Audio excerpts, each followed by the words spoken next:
La secuencia, ¿cuál ha sido? Alrededor de 1 hora y media atrás, este mismo vehículo se dirigía hacia Capital Federal, intenta aparentemente pasar otro camión que venía en la mano lenta, lo hace con un micro de larga distancia por detrás, que según testigos lo habría desestabilizado al tocarlo en la parte trasera, en la parte del cargamento. Es así como dicen, habría perdido el control este chofer que sale despedido de la cabina. Pero vos fíjate cómo logra desplazarse de una mano hacia la otra, o sea, termina en los carriles que van hacia provincia. Reitero, estamos trabajando en la ruta 9, kilómetro 58, y vos ves las demoras que hay en el tránsito rumbo a Capital, porque lógicamente esto comienza mano al centro porteño, pero termina de este otro lado, mano a provincia, interrumpiendo al menos 3 carriles. Hay uno solo habilitado y desde aquí se puede ver la larga cola de vehículos que te diría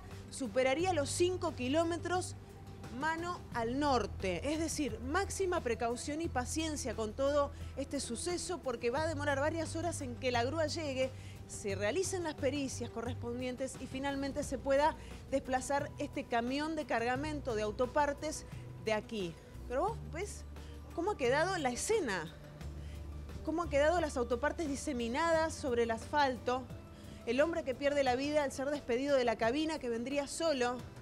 Hay varios heridos leves, nos informan que fueron trasladados a los hospitales cercanos, pero ves el guarrail, cómo quedó partido y desplazado, corrido, volcado a esta altura de la Panamericana.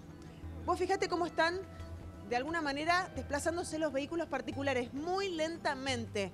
Un solo carril, y te diría parte de la banquina.